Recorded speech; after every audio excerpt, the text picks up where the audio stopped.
एके ठिकाणी पुलं म्हणतात की वारल्यानं स्वतःविषयी वाटणाऱ्या नगण्यपणाच्या गंडातून मुक्त करणे हाच सर्वात महत्त्वाचा प्रश्न आहे. गोदावरीबाईंनी वारल्यातला आत्मविश्वास जागवला. अन्यायाविरुद्ध आपण पेटू शकतो असे त्यांना वाटायला लावले. हे आवश्यकच होते, पण हे झाले भक्कन पेटणाऱ्या भडाक्यासारखे. भडाका उडतो तसाच वेचतोही चटकन. मोर्चे, निषेधाच्या सभा, जाळपोळ हे सारं आकर्षक असतं, परिणामकारकही असतं, पण पुष्कळदा तो क्रांतीचा भासच असतो. तेवढ्यापुरते सगळेच चेहरे अंधारातल्या जाळात दिसावे तसे त्वेषाने पेटल्यासारखे वाटतात, पण हे सारे फार लवकर विझते.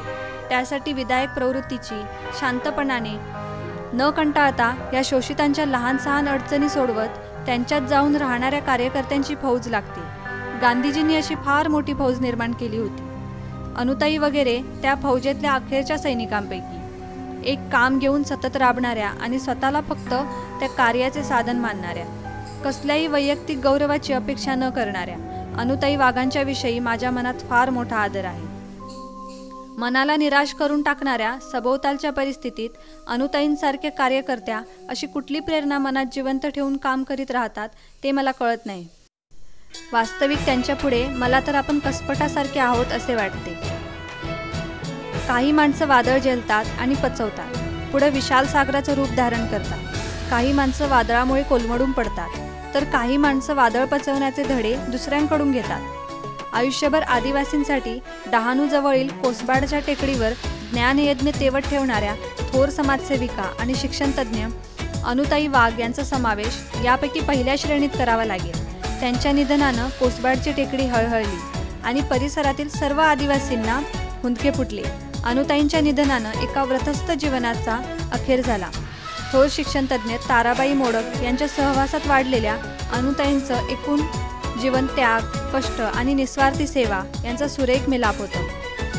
वयाच्या केवळ 13व्या वर्षी त्यांचा विवाह झाला.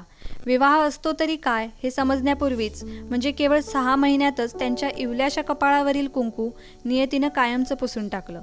भातुकलीचा खेळ मोडला, पण छोट्या अनुनं आभाळा एवढं दुःख पचवलं, कोलमडून टाकणारं वादळही पचवलं. ताराबाईंनी त्यांच्या डोळ्यांतील अश्रू पुसले. दुःखाचा डोंगर टाचेखाली चिरडत अनुताई मोठ्या जिद्दीने उभ्या राहिल्या, त्या कधीही पराभूत न होण्यासाठी. त्यांनी स्वतः शिक्षण घेणं सुरू केलं. बाहेरून अभ्यास करून त्यांनी पदवी मिळवली. समाजव्यवस्थेत पिचलेल्या असंख्य आदिवासींच्या घरोघरी ज्ञानगंगा नेण्याचं व्रत स्वीकारलं. ग्राम बाल शिक्षा केंद्रानं सुरू केलेल्या पूर्व प्राथमिक शाळेत कार्यकर्ती म्हणून कामास प्रारंभ केला आणि ताराबाईंच्या निधनानंतर त्या संस्थेच्या संचालकही झाल्या. ताराबाईंच्या रोपट्याचं त्यांनी पुढे वटवृक्षात रूपांतर केलं. वेगवेगळ्या कल्पना, शिक्षणासाठी वेगवेगळी क्षेत्र आणि सातत्याने नवनवे प्रयोग ही त्यांच्या कामाची त्रिसूत्री होती. भाकरीच्या शोधात आयुष्य गमावणाऱ्या आणि दारिद्र्याचा शाप कपाळावर घेऊन फिरणाऱ्या असंख्य आदिवासी बालकांना अनुताईंनी आपल्या कर्तृत्वाच्या पंखाखाली आश्रय दिला, मायेची ऊब दिली आणि असंख्य मनांमध्ये ज्ञानाची ज्योत पेटवली. शिक्षक, मार्गदर्शक, कार्यकर्त्या, विचारवंत आणि लेखिका अशी विविध रूपं व्यक्त करत त्यांनी आदिवासींमध्ये चांगलं स्थान मिळवलं. रानावनात भटकणाऱ्या आदिवासींना व्यावहारिक शिक्षण देणं तसं खूप सोपं, पण जाणीवपूर्वक आणि आयुष्यात उपयुक्त ठरणारं औपचारिक शिक्षण देणं खूप अवघड. त्यासाठी आवश्यक असते भविष्याचा वेध घेणारी दूरदृष्टी आणि धडपड. या दोन्हीही गोष्टी अनुताईंकडे होत्या. त्यामुळे त्यांना वेगवेगळे प्रयोग करताना कसलीच अडचण भासली नाही की पाश्चिमात्यांचा अभ्यासक्रम भाषांतरित करावा लागला नाही. प्राथमिक शिक्षण म्हणजेच शिक्षणाचा आणि आयुष्याचा भक्कम पाया असावा लागतो याचं भान त्या कधीच विसरल्या नाही की शिक्षणाच्या दिशाहीन प्रसाराचा ध्यास त्यांनी धरला नाही. आपल्या मंदप्रकाशात मंदिर उजळून टाकणाऱ्या समयीप्रमाणे अनुताईंनी काम केलं. प्रसिद्धीचा झगमगाट मिळवण्याचा हव्यास त्यांनी कधीच धरला नाही, कारण त्या आणि त्यांचं कार्यच स्वयंप्रकाशित होतं. अनेकांनी या लोभस उजेडात आपल्या आयुष्यातील अंधार संपवण्याचा प्रयत्न केला. प्रसिद्धी आणि मानसन्मान त्यांच्यापर्यंत चालत आले आणि त्यांनी स्वतःचंही भाग्य उचलून घेतलं. त्यांनी केलेल्या अजोड कामाला कोणाच्या शिफारस पत्राची गरज नव्हती किंवा एखाद्या पुरस्काराचीही आवश्यकता नव्हती. पुरस्काराला छेद देऊन पुढं जाणारं त्यांचं कार्य होतं. म्हणूनच आदर्श शिक्षक, पद्मश्री, दलित मित्र यांसारखे मानसन्मान नेहमीच अनुताईंच्या शोधात भटकत राहिले. शिक्षणाच्या अनुषंगानं अन्य क्षेत्रातही अनुताईंनी फार मोठं काम केलं आहे. शिक्षणाबरोबरच त्यांनी बालकल्याण, मूकबधिरांसाठी शिक्षण, महिला विकास कार्यक्रम, अंधश्रद्धा निर्मूलन, स्वच्छता, कुटुंब कल्याण, आरोग्य आदी विषयांवरही खूप कष्ट घेतले. एक चांगला नागरिक निर्माण होण्यासाठी ज्या ज्या गोष्टी आवश्यक आहेत त्या सर्व त्यांनी केल्या.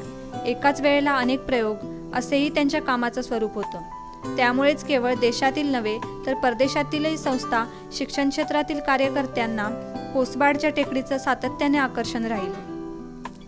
शिक्षण क्षेत्रात आणि त्यासाठी आदिवासी क्षेत्र निवडून काम करणं हे अतिशय अवघड असतं.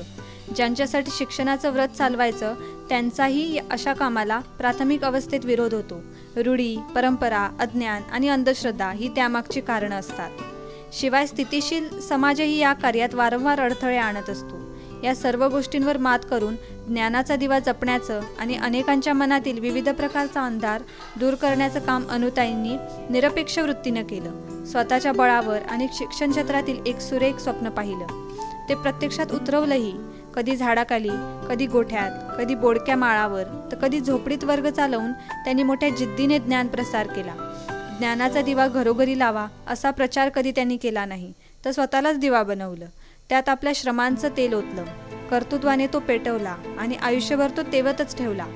5-6 तपांच्या अविरत धडपडीनंतर कोसबाडच्या टेकडीवरील ही समयी आता विझली आहे.